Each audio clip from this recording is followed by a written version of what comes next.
Welcome to the Ending Sexploitation podcast, where we decode sexual harm and provide you with active solutions. I'm your host, Kaylee McNamara. Thank you all so much for joining us again. I'm here with Dani, Pinter, and we are thrilled to be joined by Melinda Tankard Reist, Movement Director at Collective Shout in Australia. She's been at the forefront of so many pressing global issues, from addressing objectification, pornography, sex trafficking, violence against women. I have just so long admired your advocacy, and it's not a surprise that you're working on your 8th book because you're such a clear communicator about these issues too. So thank you so much for joining us today. It's a pleasure to be here with you, Hayley, and we really appreciate your support and allyship across the waves. It's good to have allies around the world, although I feel really bad for you, Melinda, as you're, because of the time difference, joining us at 7 a.m. I hope you've had a chance to grab a cup of coffee at least. It's okay, Hayley. As I said, I don't get out of bed for everyone, but you're very special, so we're okay about that. Oh, you're very kind. Today we're talking about something that is a pretty wild topic that I think if people haven't been following, they might have be surprised by, which is a recent fight against the exploitive No Mercy video game, which gratefully has resulted in a really impressive victory. Before we dive into it, I do just want to add a quick note to our listeners who are listening that we are discussing some disturbing details of a video game that encourages sexual violence. So I recommend not listening to this where children are in earshot. And to dive in, I wanted to start off by quoting part of the No Mercy video game, which said, "Never take no for an answer." And this is a video game that encouraged gamers to use their avatars to sexually assault female characters. Melinda, just for those who haven't been following this, can you just walk us through what was this game and why it was so harmful? No Mercy is a 3D rape and incest simulation game. It's a form of gamified pornography, really. And one of the particularly bad things about the gaming version of porn is that it's first player. You are enacting those scenes. You're carrying out the scenes you want to carry out. So you're choosing to rape your mother, your aunt, your sister, to punish the mother for her apparent infidelity, her unfaithfulness.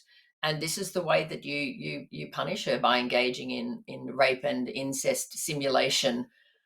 We don't believe that a game like this should exist, and that's why we launched our petition, our global campaign against the gaming giant Steam for hosting that game.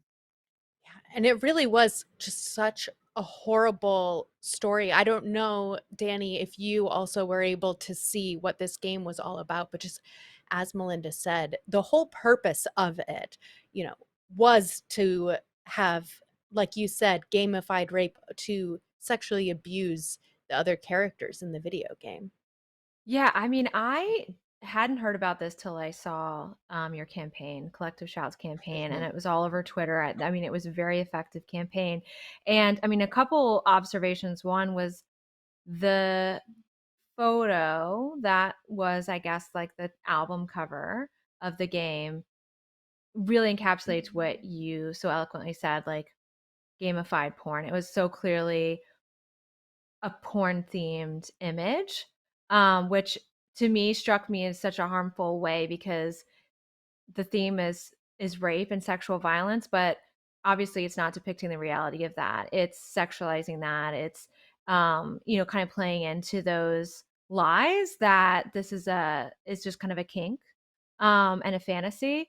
And then the other question I had for you was I didn't realize how heavily incest was a theme. I mean, that's another layer to me of the harm, especially if I imagine children playing this game. So maybe you just tell me a Mm. little bit. I guess I didn't know how bad this game was. Well, the Steam Unfortunately. platform, the No Mercy's description on the Steam platform itself says already a fan favorite in the non-safe for work game incest community. There is actually a game incest community.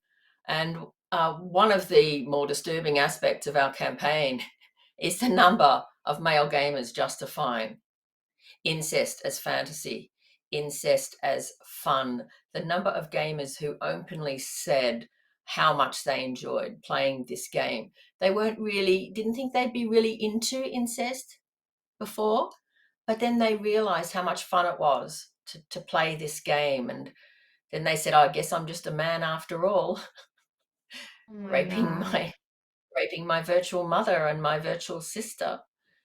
So that was a very strong theme of the game. But I was saying to Haley before we got started, in Steam alone, there's 108 incest games and 214 rape games on that platform alone. And Steam isn't the only platform. We've discovered other platforms hosting sexual abuse against minor games.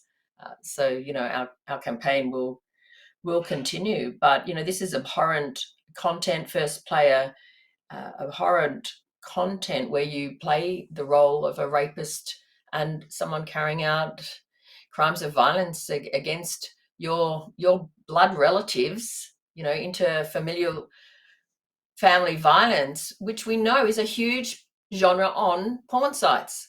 Right. So, all these things go together, they all intersect, and we are seeing rising crimes against children in families, rising crimes of incest. It's been taboo to even talk about it so long, so we don't even really know, the true figures. But the fact that incest could be presented as gaming entertainment is next level disturbing, isn't it?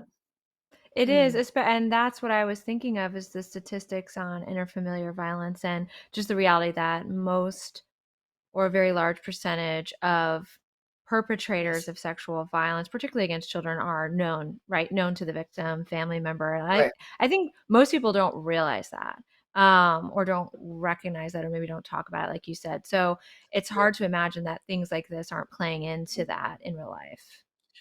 Well, we heard from survivors of sexual abuse and violence and incest who were also gamers. I put a call out on my Facebook, any gamers, any female gamers willing to talk to me. And in the end, I lost count, but I think it was 35 or 40 within a 24, 48-hour period that contacted me. And one of them was a survivor of incest at the hand of her brother. And her name was Justine, and she said, as someone who has gone through sexual abuse as a child at the hands of a family member, I find this game horrendous and dangerous and was sickened when I first read about it. It is heartbreaking that boys are learning to see sexual abuse and incest as just entertainment. It's triggering to all survivors, and we need to bear that in mind, how triggering a game like this is to female victims, female survivors. This is not some just sort of fantasy idea for them. This has happened to them in real life. Their real bodies were abused and violated.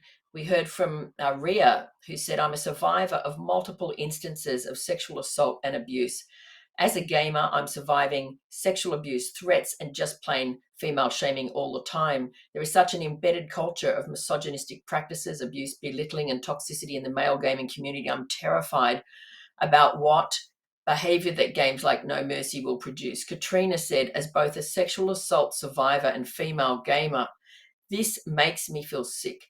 Games like these only add to a growing problem and further isolate other female gamers. I'd like Steam to understand they are equally complicit in the content they distribute.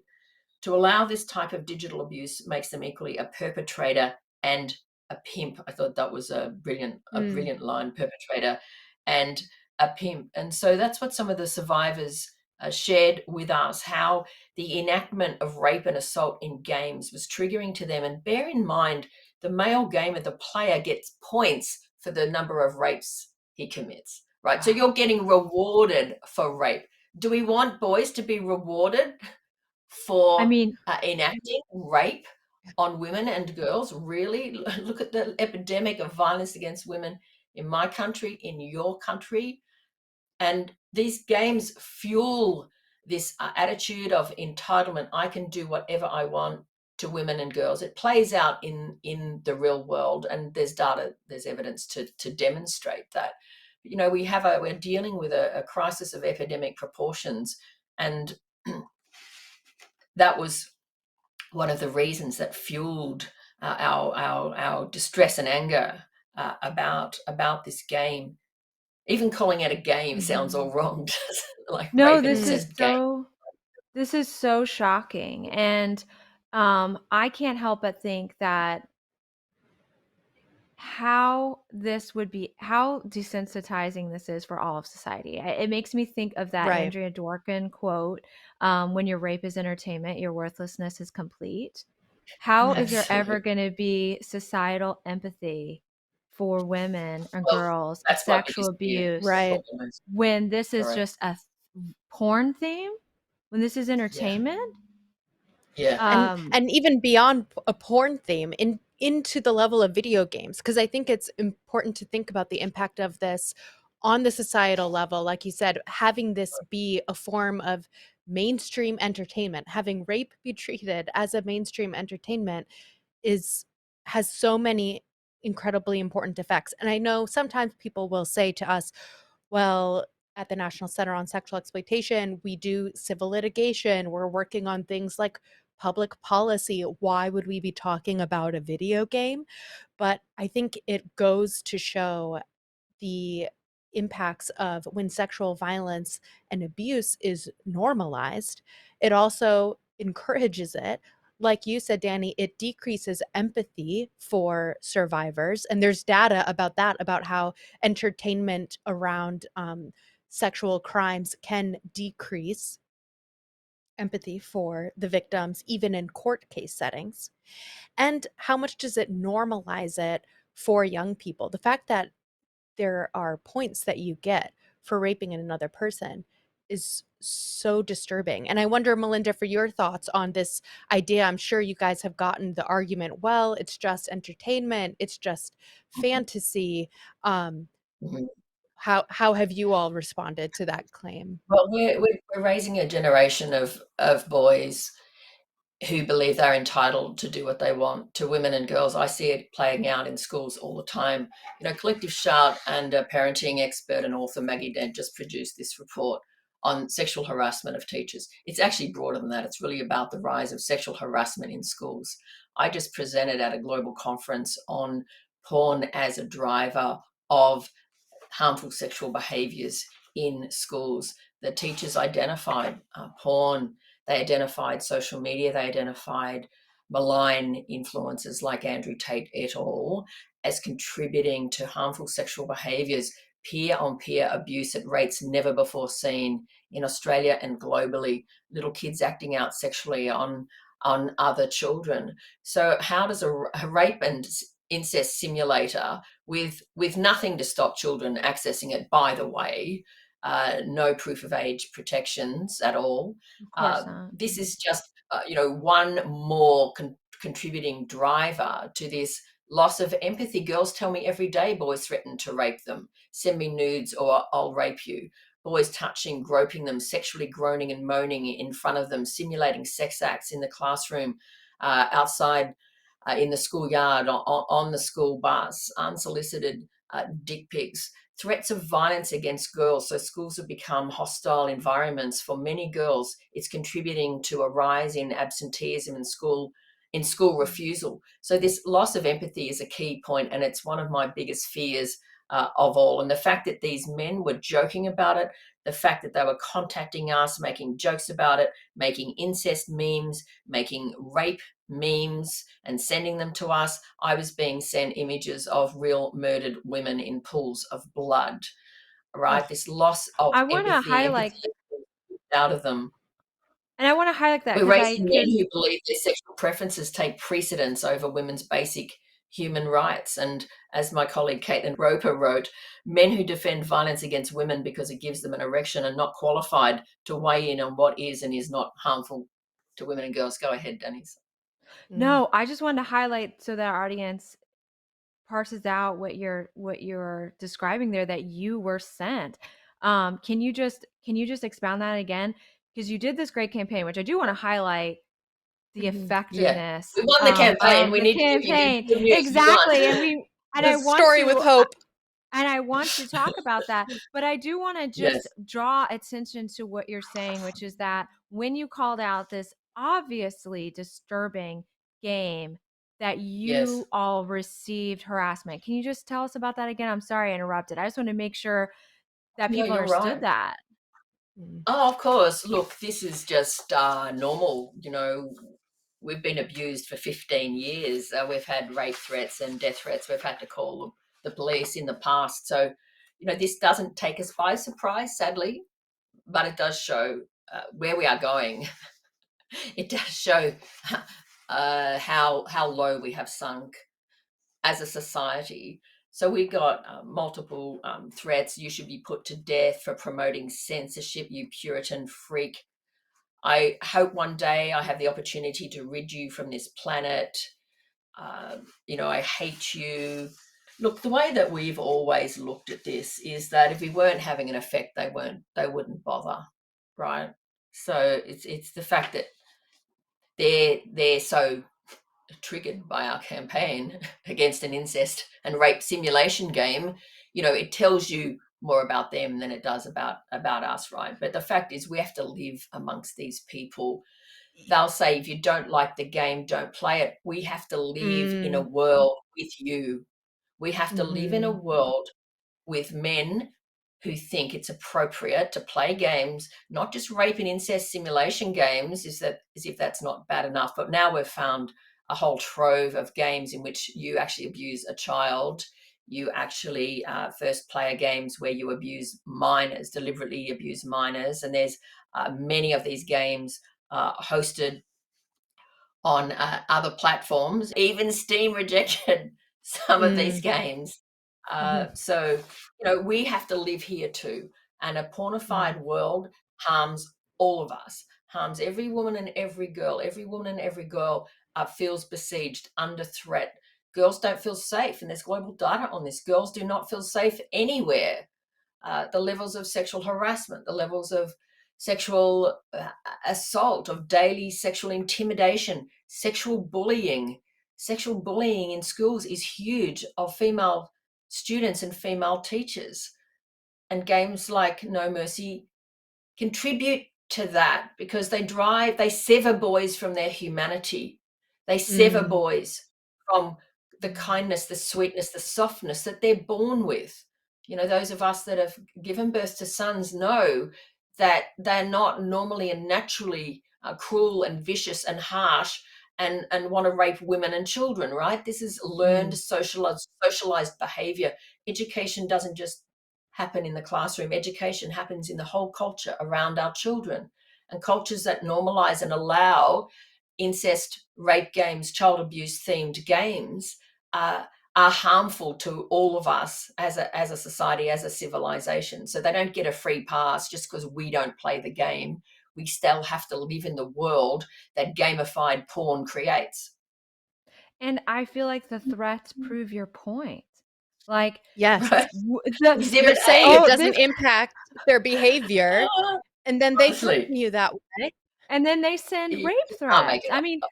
It's when we ran a campaign Truly. years ago against. It's like years ago we ran a campaign against Tyler, the creator, and we were trying to get his tour stopped in Australia. Eventually, we succeeded in getting his visa cancelled in 5 countries. But I'll never forget getting a threat that said, "How dare you say Tyler, the creator's lyrics contribute to violence against women? I'm going to rape you, murder you, chop your body up into small pieces, and burn your body with chemicals, and no one will ever be able to find you." Like It's you just can't make it up. Right? Can't make you that up. really You can't make you that really up. So can't. we point to those threats as Exhibit A. You've proved our point. Exactly. You've proved the Mhm. point. And I also just can't help but wonder if some of those are children, minor age boys sending those threats and the effect on their own souls, on their own person acting that way. I mean, I think it's so powerful that the point you made that this is this is severing boys from their humanity. This is Mhm. harming them as well, and then harming society because we all have to live in this atmosphere and nobody wants to. And it's That's dangerous, truly dangerous. But let's talk about this unbelievable campaign and how effective it was. Mm. Haley, kick us off. Yes. No, I just want to hear from you, Melinda, because so Collective Shout, I would love for you to share just a bit about what your organization does and then how this campaign got started. The Mhm, momentum that you mhm, garnered has been incredible. And I think as a element of scale too, for people who aren't familiar, what you were calling for was for this game to be removed from Steam. And just as a bit of a FYI, since I don't know how many of our listeners are gamers, Steam mm, is a popular gaming platform. They have mhm, over 90 million active users. It's a place where people buy, download, play games of all kinds. But it's, as a matter of scale, over 90 million active users. mm, Approximately 35 million of those users are minors. So this mm. is a huge platform. Even if you yourself haven't heard of it before or used it, so many people around the world are using it. So, but Melinda, I would love to hear the campaign, how it got started, and just tell us the story of your victory, I'd because love this to. is a I'd love story that to. has a lot of hope. Yes. Well, Collective Shark for a World Free of Sexploitation is 15 years old. We're a grassroots campaigning movement. We're like a rapid response, hit squad. We move into action as fast as we possibly can. And we were alerted to this game. We looked into it and we thought, let's run a campaign. And it developed very, very quickly. So the first thing we did was on a Sunday. On a Sunday, my colleague Caitlin Roper put in a complaint to our Australian Classification Board about the game. On the Monday, we decided to launch the campaign anyway because we don't know when we would get the ruling, and we felt the game warranted a campaign kind of regardless of the Australian status. This is a global, game. The internet has no borders. So we launched our campaign on Monday and we encouraged our supporters to email the CEO of Valve, the parent company of Steam, and 3,000 of our supporters leapt into gear. We made it quite easy for them with a button that would send their emails directly. Then on the Tuesday, we got a ruling from our classification board, which seemed quite fast. And the board determined that the game was banned in Australia. It was illegal to play the game in Australia, not because of the content, because they'd never gone through our classification system. They tried to get around our censors. They tried to get around our regulators by not, the developers, Xerat Games, did not submit the game for classification. So it was a technicality, but it worked in our favor. It was illegal to sell the game in Australia. After that, we launched our global petition and we rapidly got signatures. We were supported by change.org with this campaign, and that helped. So they pushed that out through their networks. Bear in mind, we had just had a massive, successful campaign to get Andrew Tate's pimping, trafficking courses off Spotify and then SoundCloud. That was successful. That was the biggest petition that we've ever run. And so this came off the back of that. So I think change.org was quite well disposed towards us. So we launched our global petition. The signatures rose very quickly, and three things happened in rapid succession. And that was that the game got removed from Canada, then the UK. That was huge when the developers pulled the game in the UK.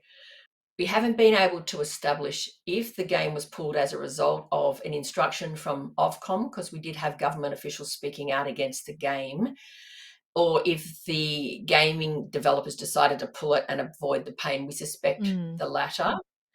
Um, but it was great to have some UK officials speaking out against the game.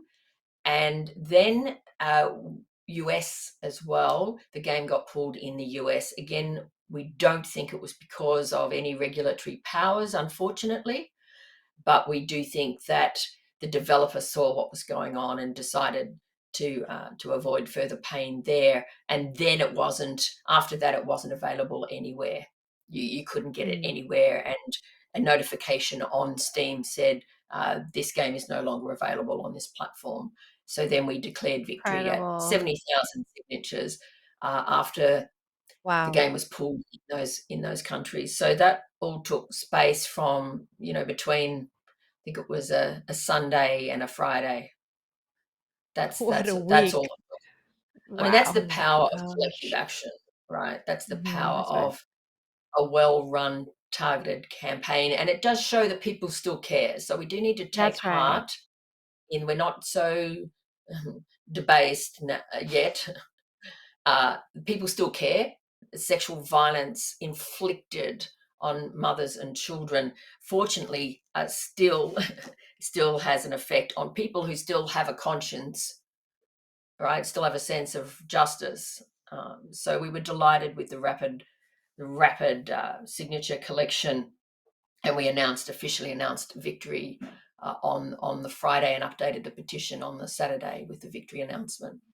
Man, Congratulations. congratulations, congratulations. It's just incredible how rapid the response was, obviously through really effective campaigning on your end. It was also fascinating to see throughout the week as different countries started pulling the game down. And it Yes, is crazy as someone in the United States to realize that there isn't really any enforcement authority over video games in America. Our FCC doesn't regulate them. They yeah. really self-regulate as an industry through the Self-regulation. Look at how ESRB. that's worked. Yeah, what a joke. Yes. And so This it's has really very highlighted frustrating. the lack of Mhm. regulation. Yes. Why have these um, why have these porn gaming platforms gotten away with this for so long? Why don't they come under current regulatory bodies? Our regulators lack teeth, and you have a particular problem there, particular problem which Mhm. affects all of us with free speech, because free speech protection should not apply to porn, rape, and incest simulation games, child abuse games. Why is free speech is applied far too broadly? And I'm sure, that the framers of the American Constitution weren't planning on protecting rape and incest and child abuse No. simulation games, right? No. Just saying, like, I'm speculating, but Well, you don't so really I don't. have to speculate. I mean, because obscenity is, because you're just right about that.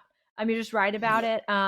yeah, I am glad we have free speech. I'm a proponent of free speech, but I believe that free speech is best served by being true to what it means under our Constitution. The First Amendment yes, does not protect obscenity. People have forgotten that in this country, but technically obscene content has zero free speech protection. But so I think what you're zeroing in there is a lack of mhm, will, because Mhm. what is obscene is a judgment call, and it's a painful process, because what you experienced is what any government body would experience if they tried to enforce this, right? Because they could.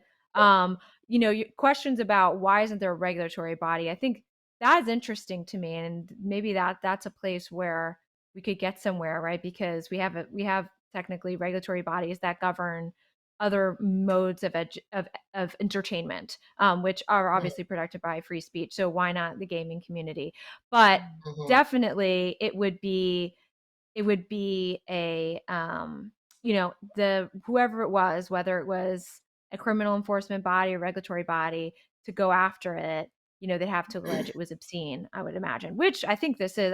The test is, unfortunately, we're dealing with like a test from the 70s, the Miller test, which is lacks all literary artistic value, that kind of thing. I don't think it would be hard to get a group of peers in any jurisdiction in this country to agree that that rape game lacks any value and would be obscene. But you'd have to go through that whole process, and you'd endure the political backlash, and you'd see the free speech absolutists coming out of the woodwork to advocate for it. And so I think it's just a lack of will, it's a lack of courage is the answer. Mm. Language is unfortunate because it is a bit of a value judgment, language around, obscenity. Like, we'd rather see it situated as harmful content that is harmful content that normalizes violence against women and children. The language is a bit it'd be problematic and a bit hard to argue, Exactly. Hard to apply and Mhm. yeah. hard to apply. Yes, but right now our campaign is going to continue.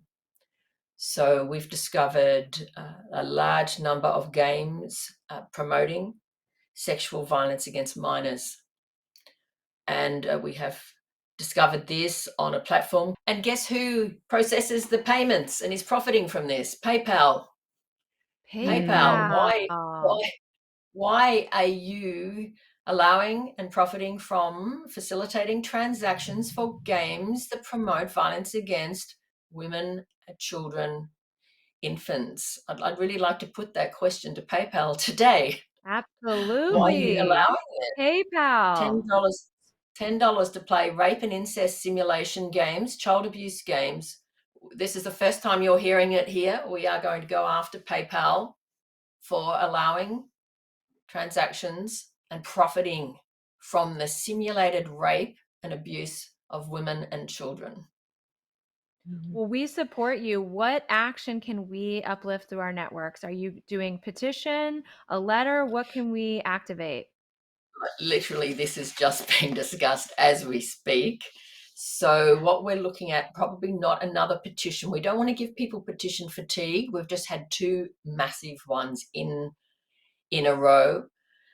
We are going to go direct to PayPal, and I think we'll set up like an email system. We will Yeah. go after them on our social media platforms. So feel free to share, to retweet, Mhm. to send your own emails. You know, you carry a lot of authority there at NCOSY. You carry a lot of weight, and your weight there, particularly in the US, would really help. So we're currently putting together the names of PayPal executives, and we're going to get their names out on every platform, on all of our platforms, and their faces, and tell people what PayPal is enabling and facilitating child sexual abuse. One of the most egregious crimes, imaginable. Why would a legitimate, financial services processing corporate like PayPal want to be part of that? Mhm. Exactly. And I don't think they Yeah. will. I don't think they will. And I think this is so important. And I'm really happy you're doing this. Yes, I'm so grateful for all of the work that you guys are doing. I think as we're kind of wrapping up our time together for this episode, although as we were talking about before we started recording, we have many more episodes to come to talk about different campaigns going on. Um, Mm-hmm. I would love to just end on the note of, we've seen this was a terrible, terrible game, harmful in many ways to boys and girls, to society at large. Victory did happen. It was pulled down. Significant numbers of people signed petitions, sent emails, spoke out. As you were saying, even on TikTok, in the gaming community, some people were starting to speak out about this. And there is still more to do. Terribly, there is still more to do, but I am so heartened that while there are people who are in this community who are defending it, so many are standing against it. So I would just love, Melinda, for you to maybe leave us off with a message of hope about what can happen in the future. Yes. Well, collective action works. Last year, we had our record year at Collective Shout, 34 victories in 1 year. Wow. Some of our victories have been against billion-dollar, trillion-dollar corporations. For example, we got child sex abuse dolls down off 5 or 6 of the largest e-commerce platforms in the world, such as Alibaba, such as Made in China, um, also as well here in Australia off Etsy. Collective action really does work. If you want to be encouraged, read about our wins from last year, 34 victories, because people decided to care. People decided to get involved rather than complaining and saying, why doesn't someone do something about that? They decided to be that person and to fight for social change and cultural transformation. We all have to live here. We're trying to raise kids in this society. It's becoming sick. It's becoming toxic. Porn has done that. This is the world porn has made. which is why we support global campaigns to bring down Pornhub, for example. Why in Australia we have fought so hard for an age verification trial, which, by the way, the porn industry is trying to disrupt. The porn industry is trying to disrupt any regulation of its industry, as you've seen in the US, as is happening right now in the UK. Pornhub officials going to the UK to try to undermine regulatory processes there. So we do have to keep fighting, but collective action does work. And, our governments have often failed us, our regulatory bodies have failed us. So the people have to stand up and engage in civil action and disrupt the toxic, harmful messages from porn culture, rape culture, as reflected in this game. So we can get involved and make a difference. And we'd love your listeners to support us, collectiveshout.org. It's free to sign up. And we want to expand our campaigns and have a stronger presence, around the world, and equip you to fight what's wrong in your own societies. And again, we so value the support and allyship of NCOSY and our other global partners. So thanks for this opportunity to address all of your supporters today. Yes, thank you so much, Absolutely. Melinda. Thank you. Thank you, Collective Shout. We're going to link to your website and any actions that are forthcoming related in the show notes for our Yep. listeners to stay connected, follow your work. I encourage them to do so. And so just a great reminder today that while exploitation can be normalized online, it's up to us to speak up about it and to create change. So thank you so much. And to our listeners, thank you for following along. Please share this episode with a friend, give us a 5-star rating, and thank you for joining us in Ending Sexploitation.